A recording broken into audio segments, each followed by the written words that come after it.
You're listening to the Floyd Main Street Podcast. Good afternoon, everybody. I'm your host, Lucas Graham, back for another edition of this week's Floyd Main Street Podcast. Got a couple of different faces in here, so let's do some quick introductions. We'll start with the one that you do know, Mr. Eric Branscombe. How you doing, Eric? Hey, Lucas. How's it going? Doing pretty good today. He's joined us once before. He's joining us again. This is the man that has so graciously lended us the space here at the Safe Surfing Studios here in downtown Floyd, Virginia. He is our title sponsor, Mr. Eddy Worth, and Safe Surfing is with us today. Eddie, how are you? I'm great and so glad to be here from our world headquarters, by the way. Safe Surfing Studios. That's right. Yeah, I like It's it. our Chad substitute. He is filling in for Chad today. I hope I can fill those shoes. Well, there's no Board of Supervisors notes to go over, so there's a little less pressure. Oh, I can make some stuff up. I think that's mostly what Chad does. Yeah, me too. All right, we got a lot of news to talk about this Sure week, do. guys. Lots going on. Yeah, we usually open up with heavy stuff. Have you noticed that? Let's try a little lighter this time. Let's go with a little bit of lighter, because anybody that's come through town the last couple of months has seen the construction of the new bank building, and they've done a soft opening. Is that correct? They actually were open on Monday. Okay. That was just kind of a soft opening. You just kind of go in and they're just doing things as usual. They're kind of still hanging up pictures inside, but it's up and running. All the people are there. Everything's fully functional. But they're going to be doing a grand opening, correct? That's right. I think the grand opening is coming up on the 26th. Yep. That's Friday the 26th. It's going to go from 11 in the morning till 2 p.m. and they've got music throughout all of that. They're going to have a ribbon cutting, but they're also giving away some food. I don't know exactly what. Hey, did you catch that? I got Refreshments. I heard that. Yeah, I heard the food, If too. you're our Chad substitute, you have to be jumping on anything with free food. I'm all over the food, I can tell you. It's amazing how quickly that place got built. I heard they're 3 months ahead of time or something crazy Wow. like that. I didn't even realize the building was done, and they were out there working on the retaining wall. They were spreading seed and straw. I'll be coming to church on Sundays, and you see them like out there working on Sundays. They had crews out there around the week. Oh, yeah. Another thing, some county news here, it's an important one, is that early voting started. So for our listeners that don't know that, if that's something that you want to participate in, you can go and early vote now. Fellas, I don't know, is there any prep work, the listener that's never early voted before, do they need to do anything special? It's at the registrar's office. It's on the top floor of the courthouse. You come in, and you'll probably see that there are people that want to do the drive-through voting, that they have that available. At the moment, that's during the week. Now, I think that if you want to go back to find the specifics on that, you look back on our earlier episode when we had Sarah Campbell and Paul Kitchen on board. They were talking about all the voting. But you can drive-through vote. You can drop by. Doesn't matter which district you're in. You can stop by, go up to the registrar's office, and they will take you into the early voting is set in the blue room upstairs, the nice room there that's set alongside across from the registrar's office. It was, I think, originally intended as a courtroom, but never saw use as that. Been repurposed. Been repurposed since none of the judges found it to be all that useful. Yeah.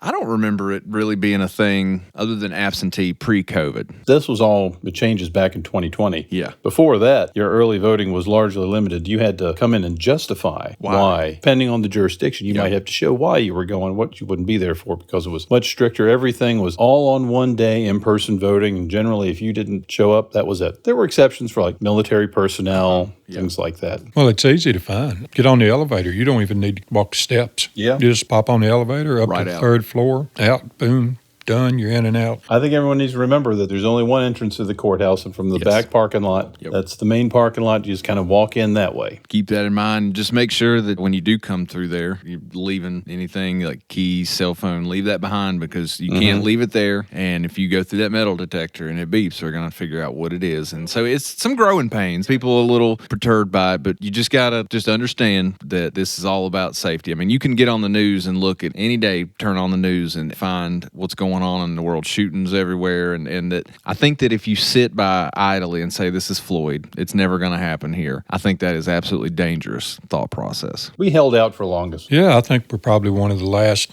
counties. Have confidence in that. Here in Floyd, if you want to early vote, you can do so confidently, and the integrity of your vote will be maintained.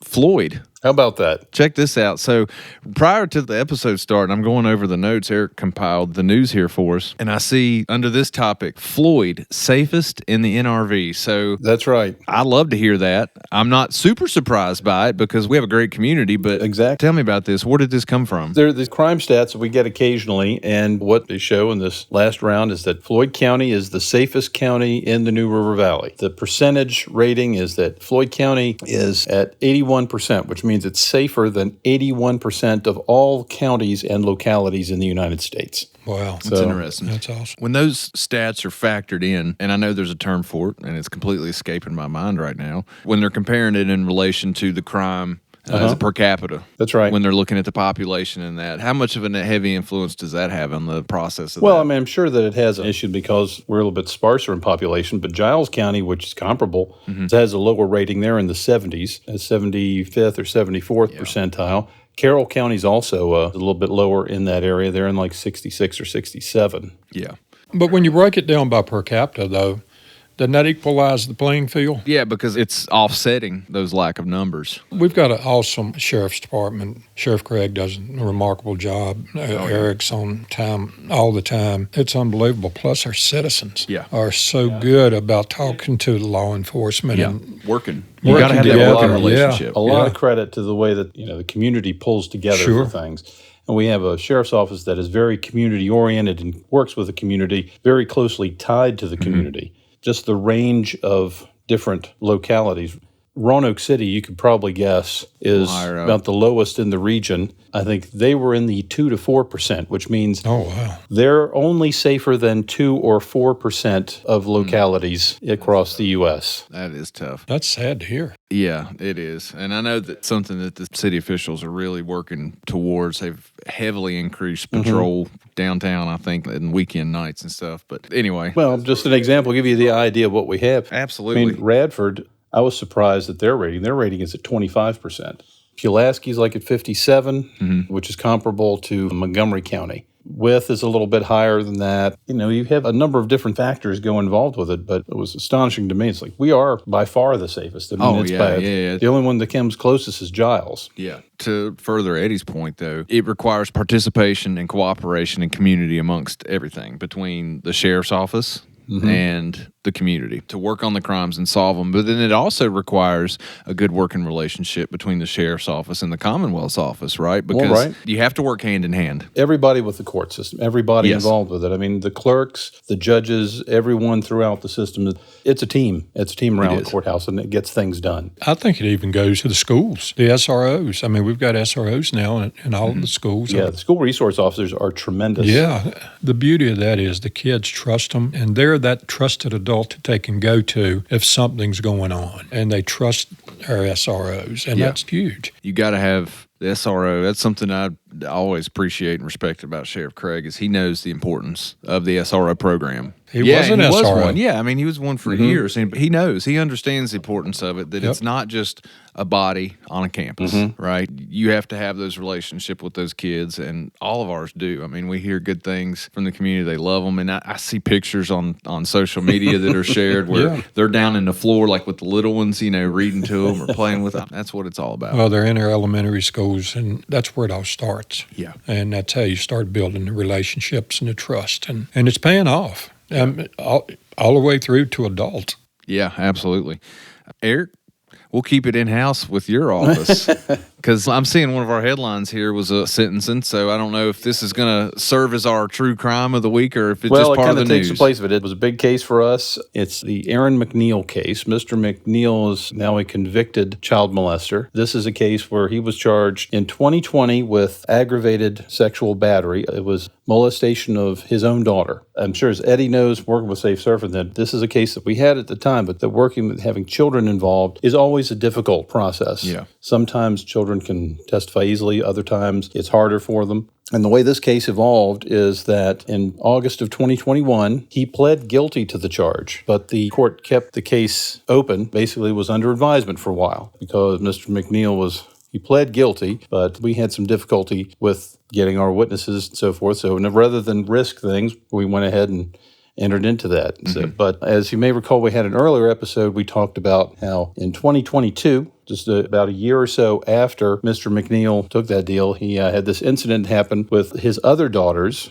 his juvenile daughters, over in Pulaski. Pulaski chose not to prosecute that, but we used that incident and we brought that to trial here in Floyd and demonstrated that he was continuing his activities as a pedophile. And the judge found that there was sufficient evidence of what happened in Pulaski and used that was his violation of the terms for his advisement. And so he was convicted of the underlying charge. And we went ahead with the sentencing this past Tuesday. The thing that was significant about that is the judge said very clearly that Mr. McNeil was a pedophile, that he had a history that went back to the 1990s in Virginia Beach. Again, that showed that there were children involved. He was abusing his own children, and then that he continued that with his other daughters when that took place over in Pulaski. And given all of that, Judge Fleener went beyond the guidelines, and he sentenced him to 20 years in the penitentiary, and said that when he's released, he's going to be referred to the Attorney General's Sexually Violent Predator Program, which is basically looks at designating people as a civil commitment, essentially locking them up because they're just too dangerous to be out in the public. So that's all included in that. So even after he pulls his time, then he's going to have to face that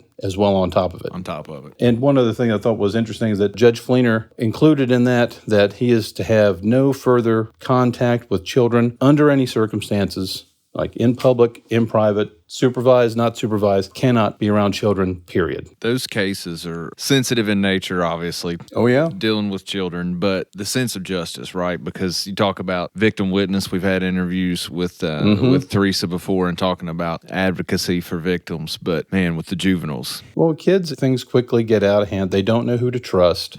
They have difficulty, particularly if it's someone in their own family that they do trust, trying to talk about it. And it damages people in ways you wouldn't expect. It causes families to be ripped apart. Yeah. It's easily the most heinous, terrible type of crime. Yeah. We deal with that with Safe Surfing across the country on a daily basis. Yeah. And education is the only way to help curb this with kids and getting them to come to a trusted adult. And you think they can go to their parent or family member. A lot of times it is a family member or parent that is actually doing harm to the kids. So we refer back to the schools and SROs and teachers and guidance counselors, the clergy, whatever. There are outs for these kids to go to, and it's a big deal for them to make the decision to, I've got to tell somebody, but please do. From any of your lectures in the past, talking with parents and stuff with Safe Surfing, are there any standout red flags or anything that parents or something, if they have a child to look for that might be experiencing something like that maybe hasn't had that courage to reach out just yet? Yeah, change of behavior is one of the first things. Or they become submissible, I guess. Usually their whole mindset changes. They withdraw. They just do things to encapsulate themselves. Yeah. That's a sign. They kind of mental block and create their own bubble. And two, unfortunately,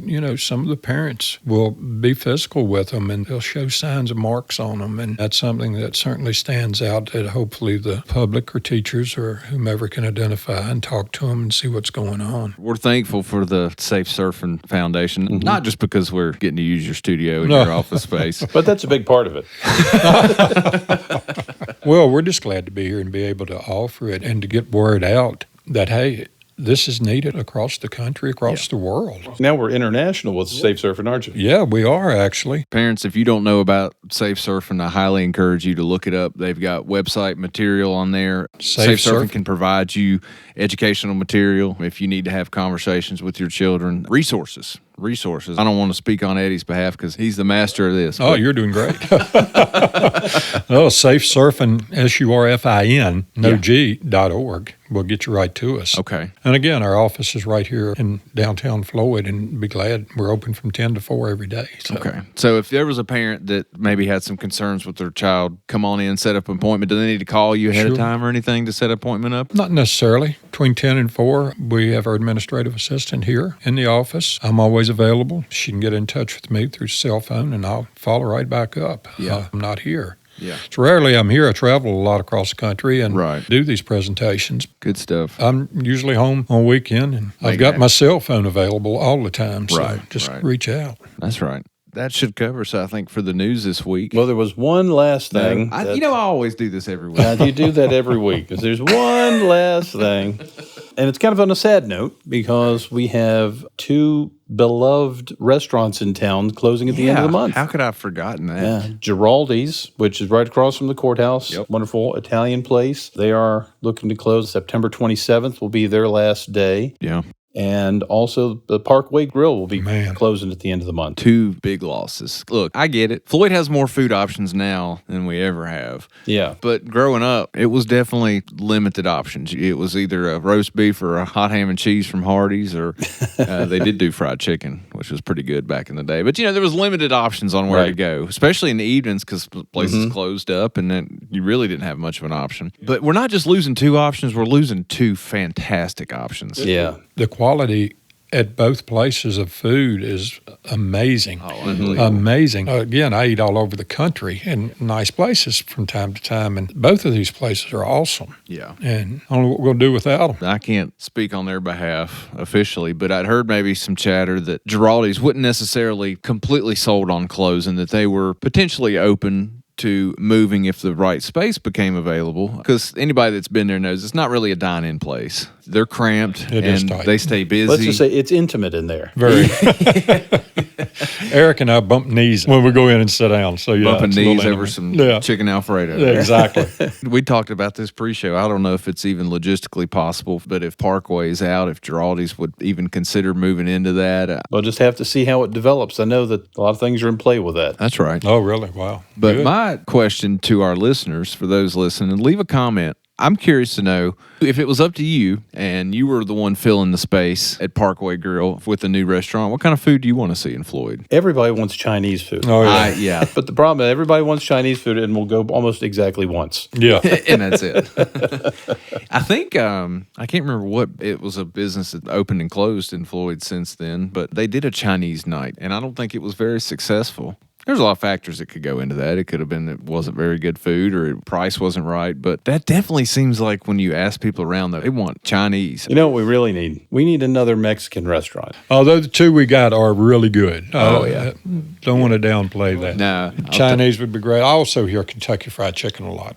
Yeah. Oh, I man. would take a good KFC. Oh, man. Yeah. If I get my fried chicken and it's at lunch at Slaughter's, which they've still got my favorite fried chicken. Food Line's got it too, but man, a good KFC. Man, with the coleslaw and mashed potatoes, green beans. Yeah. Oh, man. Yeah, there you go. We're going to call them about a sub-sponsorship as much as we're talking about. Teresa doesn't know it yet, but we may be having Kentucky Fried Chicken tonight. I'm about to talk myself into that. So moving on, we're going to jump right into football because we had talked about sports ramping up. We're going to scale back a little bit of the music, talk about the big stuff music-wise in town, but really get back to a focus of local high school sports. So joining us today is going to be a new special guest. We're going to start hopefully bringing onto the program pretty regularly to talk about Floyd County Buffalo football. But everybody give us a good warm welcome to Mr. Colton Marshall. Colton, how you doing today, man? I'm good. Thank you for having me. Hey, Colton. Yeah, man. Mr. Marshall here is an assistant coach with the varsity football team. He also works with the middle school team. Is that correct? Yes, sir. So he's going to be coming in with us every week and talking about the team, talking about the game that week and just happenings within the football program because it's football season around here and people want to know. Colton, we talked about the last 2 games, the win against Narrows and Blacksburg against home, but this past week, the Buffaloes traveled to Grayson County, didn't they? Yes, sir. And it was a big win for them. Yeah, and Grayson's a bigger school. Grayson's 1A. They're smaller than us. They are smaller. Yes, sir, okay. yeah. All right. So they were at Grayson, and it was a final score of 42-24. What can you tell us about that game? What you saw as an assistant coach seeing out there on the field in real time, what were you pleased with the guys as far as the game plan and execution? Well, I'll say the score doesn't necessarily reflect how the game went. Going into the fourth quarter, it was a 27-17 ball game, and to be honest, the proudest thing I could say is last year that team beat us 48-15 at home on our homecoming. And yeah. to see those guys fight back because start of the game, they took a 7-0 lead. We marched down the field, Sam Phillips' keeper, to tie it up. And then from that point on, we controlled the ball game. And they fought back. They believe it was 21-17 with 30 seconds left. But then WFXR play of the week, Max Harris, hook and ladder for the touchdown to make it a 28-17 lead going into halftime. The hook and ladder. Can you describe that play to our listeners that maybe don't know that play specifically and why it worked well? Dude, it's an awesome play. It's from Cromer's bag of tricks. It's just a simple, we have a far side hitch route, 5 yards, and then the wing back, that's primary player on our offense. Mm-hmm. He goes behind the hitch, and our receiver just tosses it back to him, and he cuts it up the sideline. And man, Max Harris, nobody's faster than him. He put the ball in his hands. It's big play threat every time. That's pretty cool. And it made the play of the week. The play of the week. Speaking of Coach Cromer, he's been in Floyd. Pardon me for not knowing this. Is this his second season, right? What have you seen from Coach Cromer as far as the football program, the vision with these kids, and where the football program stands today? I'll tell you, he's got big expectations every year, and for him, it's title or bust. And last season, it was the first time we'd won a playoff game since 2017, hosted it at Floyd. Wow. The growth of the program this year, first time we've been 3-0 since 2017, and the expectation is next time you see us play at home, we'll hopefully still be undefeated by that point. The guys on the team, did it take them long to buy in to what Coach Cromer was selling? We'll talk about this. We got a legendary coach that retired in Coach Bill Wright. I mean, he left a very outstanding legacy. And so those are big shoes to fill for somebody like Coach Cromer to have to come in and take over for a man with that kind of stature that Coach Bill had. So did it take the locker room very long to buy into what he was selling, or how was that dynamic? Well, on top of that, it was hard because Cromer didn't really get started till the summer. And you think about it, football starts in August. Mm-hmm. He's only got a couple of months just the way the procedure went. But kids like to fight for Cromer. He makes it fun. Yeah. Some days he can be hard on you, but that's just because he loves you. And some days you could see him post game. He's celebrating. He's dancing with the kids. And he's a fun coach to play for. Take that to heart to know if he's hard on you, that means he sees something in you. Yeah. And he's trying to push you to get that out of you. Looking forward to the schedule. What are we looking at next week? I know Grayson County was the first of a 4-game away stretch, correct? Yes, sir. So what are we looking at next week and the matchup? Let's talk about that. Next week they'll be traveling to Fort Chiswell, and last night Fort Chiswell was shut out by Carroll County, and I believe they're winless so far. So hopefully that's a good game. Can't look ahead anyone, but that's a game we're looking at. We can build momentum, and hopefully, like I said, next time you see us, we'll be on an undefeated streak when we play at Coach Bill Field. Fort Chiswell, you said I think they were winless so far, but you hit the nail on the head because the second that you start looking past that is you almost count it as a bye week, right? When you start doing that, that's when the loss happens, right? And the good teams don't let that happen. Yeah. They win the games that they're supposed to because they prepare the way they're supposed to, whether it's a winless team or an undefeated team. That's right. And that probably speaks to Coach Cromer's kind of vision for the team and what he expects. You talk about those expectations. I'm sure he expects you to be that same person against Narrows as he would against the undefeated team for the state championship. That's right. And the way Cromer, his vision for the practice schedule, there's no time lost. I mean, we have no water breaks. It's get water when you can. Time is precious, and we're getting everything we can to prepare for the week. And I have to correct myself. It was 27-17 going into halftime.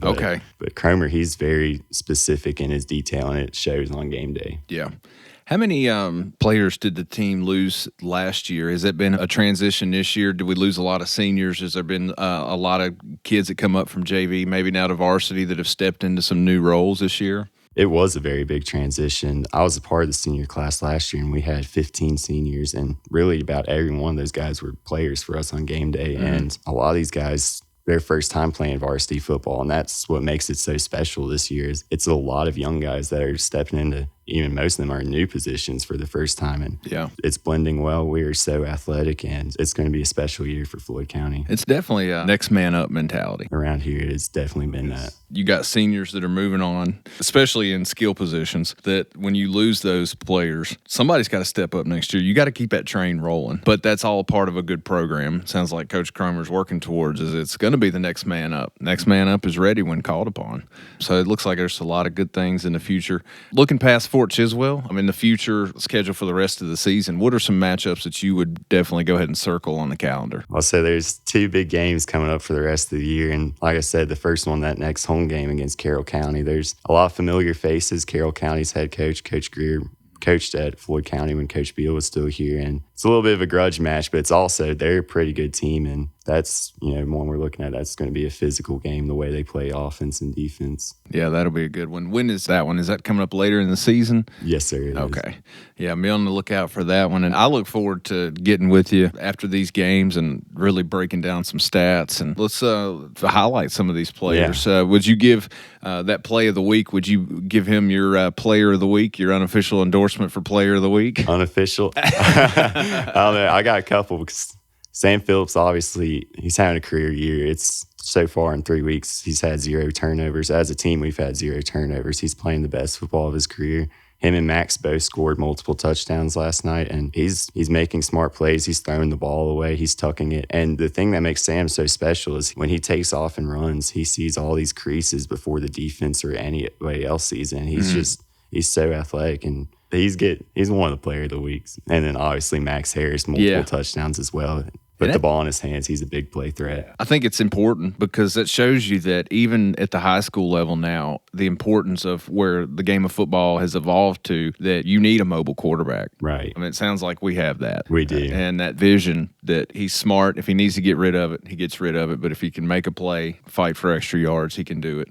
But that's just a trend. You know, Michael Vick came onto the scene straight out of Virginia Tech in 01, number 1 overall pick to Atlanta, and he revolutionized the quarterback position as far as mobility and what quarterbacks could do. And since then, and then you look at guys today, whether even Josh Allen, who's not in the NFL, who's not a traditional scrambler, but he can move if he needs to. Mobility is very important at the quarterback position. Yeah. I'm looking forward to it, though, man. We'll get some stats, break this thing down some more. And, ladies and gentlemen, I want to introduce him again, in case you missed it earlier. This is Colton Marshall, assistant coach at the Floyd County High School Buffalo football. And I appreciate you joining us today. And we'll be catching up with you next week, see how that game at Fort Chiswell went. All right. Thank you for having me. All right, ladies and gentlemen, Colton Marshall, Floyd County Buffaloes.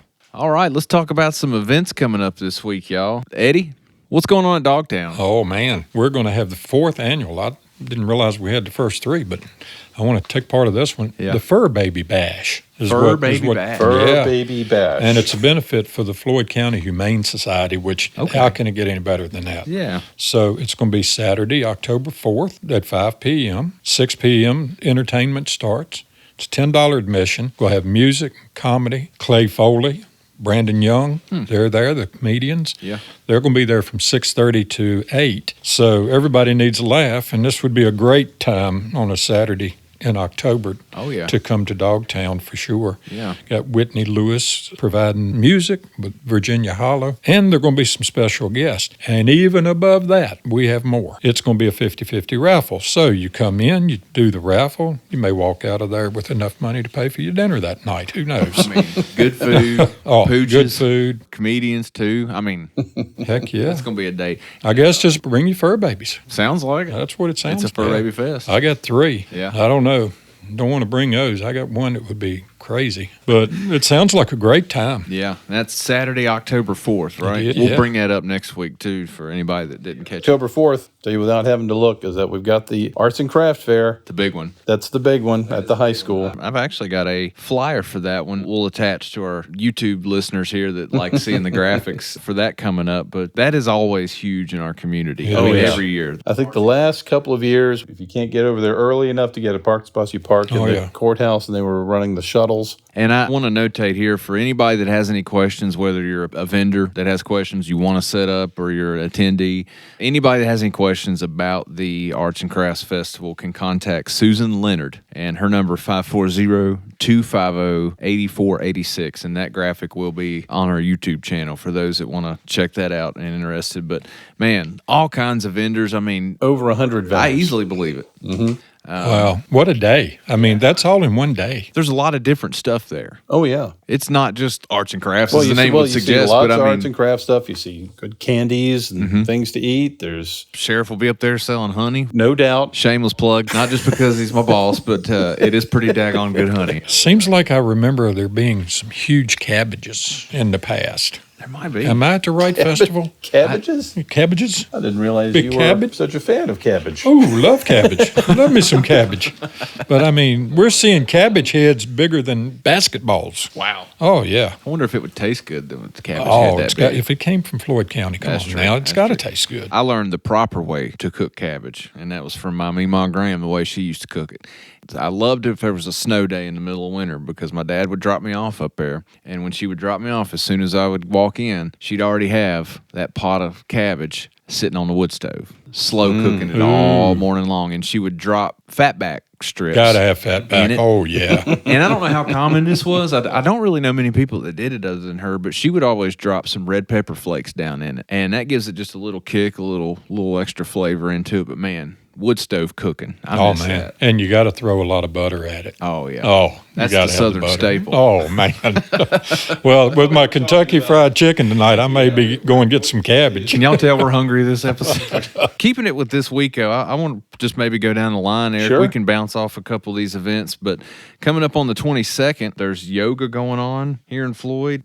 Do not see where this is actually located at. I apologize. That's in the morning time, but Well, I think it's one of our weekly things. That happens just about all the time. about every week, yeah. Going on Wednesday, we're moving on bingo and nacho night. Ooh. Bingo and nacho night is coming up. So that'll be, I believe that's going to be at the brewery from 6 to 8 p.m. They try to do different things going on there. That's another one to look for. What else do you see during the week here, Eric, that our listeners are going to want to know about? During the week, I know that we have on the 25th is the grand opening of the Floyd Floor Company. Yeah, we talked about that last week. That's right. So that's going to be on the Thursday. Thursday at 5 p.m. And they're located, did you say it was Fox Street? That's right here One in of town. those roads that's right over behind Food Lion. Okay. So they'll be there. Other than that, I mean, you get into the weekend. Since this coming weekend for the 27th, I don't have much, but I do know that we've got the ghost tours. They start up again on October 4th. Floyd Ghost Tours, which is pretty cool. That's Cameron Woodruff does a personalized tour around the town of Floyd at night. So basically you go over to the artisan market on a Friday night, and Cameron is generally set up there, and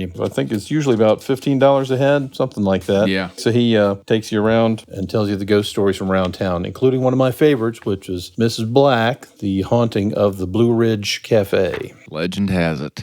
This week coming up, looks like the country store is going to be having their normal lineups. They're going to have Honky Tonk Thursdays. We've talked about that. Red Volkert used to play with Merle Haggard and the Strangers. Yeah. Wow. Oh, yeah. Eddie, if you didn't know that, that's worth checking out. Shoot, yeah. He was a band member of the Strangers for many years. Wow. Has some awesome stories, and he can flat. They call it the old chicken picking. Oh, man, I love me some Merle Haggard. Chicken picking? Chicken picking. Have you ever heard? I don't know if our... our production crew's heard that before. I knew he would know that term. He can do some chicken picking. So for those that know what that is on a guitar, he can make it speak English. Does that go back to fried chicken again? Yeah, so back to the food You're reference. just making Eddie drool. I know. I've got a new recipe I'm going to try out. It's called tin can chicken. Tin can? Tin can chicken, yeah, where you cook it in a tin can with charcoal. I've already got me 2 number 10 cans saved up at the Floyd Diner. They're going to let me have it, and I'm going to do some tin can chicken cooking. It's going to turn into a culinary episode. We've talked about this place before, and I still haven't been able to go check it out. But on Friday the 26th, the Spikenard. Spikenard, yes. Yeah, the honeybee sanctuary. Oh, yeah, the bee sanctuary is out near where I am. It's on Hideaway Lane. Mm-hmm. You go out there, and they have their open houses from time to time. It's great fun. Beautiful spot. Yeah. And honeybees galore, and learning all about honeybees. So Friday, the artisan market will be there as scheduled. Well, I got another one for you. All right. Floyd Americana Fest is coming up. It's for a little ways off. It's on October 11th, but that's the annual music event that takes place in downtown Floyd. Well, this one's set for October 11th, Saturday. It's focusing on Linebury Park, but it has 4 stages. Last year, they would have it in slightly different places. They'd have one over like in the farmers market area, places like that. Bunch of different bands, bunch of different people coming around, and then, of course, obviously, they'll have some other local artisans are up at the Kids Zone, and there'll be food and so forth. So, yeah, another good time. Come down on October 11th for that festival. Fellas, y'all got anything else coming up that you want to hit on for events this week? Motorcycles pulled out down at the Moose Lodge this morning at 11 o'clock for their benefit. Yeah. That they're doing. It's going to help veterans in the VA hospital and volunteers over there. I think all the proceeds are going to go to that. That's a big deal. I stopped by there, and we had gone out throughout the community asking for some door prizes. And my goodness, I bet it was over 100 door prizes in there. That all you had to do was go in and pay $1 to get an opportunity to win whatever you wanted to be in the drawing for. So it's real cool. And they're due back in town, I think, at 3 this afternoon. So hope they have a safe ride. Said it once, we've said it 1,000 times, but every time there's a need in our community, people step up. People show up. Unbelievable. People show up and they give. That plays back into us being such a tight community and why it's so safe here. People care about each other. Oh, yeah. Floyd County's awesome. You won't find many places like it. I love it. We're lucky to call it home. Absolutely. You know? I've been here 20 years now, so I'm at least... You're not quite a local yet. Not quite a local, but I don't know how many years you have to be. But I think it's 50-some. Well, I should make that when I turn 125. Maybe I can get grandfathered in or something. I don't know. No. I don't think that's the fast track. Oh. Well, maybe when you're 125, I'll petition. I'll run for supervisor again. Yeah, at that point then. All right. Well, that should take care of it this week, guys. We've talked to Eddie today. Again, he's the head honcho over here at Safe Surfing. We appreciate him letting us use their space here to Safe Surfing Studios.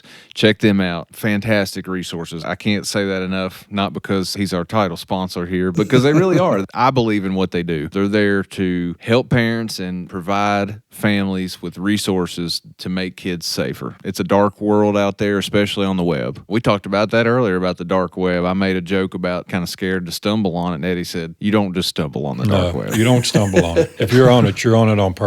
Yeah. And speaking of the dark web, it's time for us to thank the production staff.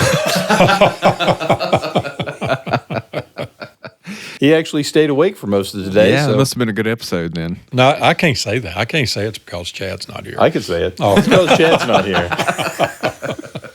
That's awesome. But we appreciate the heck out of John.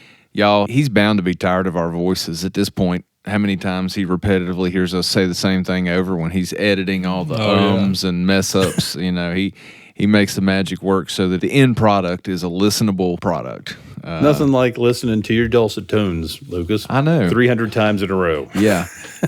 Put you to sleep. No wonder he gets a little yeah. Don't forget to like and subscribe if you haven't done so already. That's how you get notifications, whether you listen to our podcast on Apple Podcasts, Spotify, YouTube, Facebook. It's all there. But make sure you like it, subscribe to it, so you can always get that notification. We drop our episodes on Tuesday evening, typically about 5, 6 o'clock range in the evening, so you can be ready to listen to those. I think that's all we got this week. Hope you've enjoyed it. I enjoyed the football segment, y'all. Oh, man. Now that they've already kind of skedaddled on out of here, but what y'all think about that Colton, Mr. Marshall? I mean, that Looking boy, forward to hearing more. boy's a special kid, ain't he? That's Awesome. gonna And be- he had no notes. Did you notice that? None. Everything was top of his None. That head. was- I mean, he's giving stats from games that he wasn't even associated with. Right. I'm going, wow. So I look forward to having him on here again. We will be continuing to talk about Buffalo football, but that should take care of it this week, y'all. I hope y'all have a good week, and I want to remind you to take care of yourselves and the ones you love. Till next week. Adios. Bonsoir.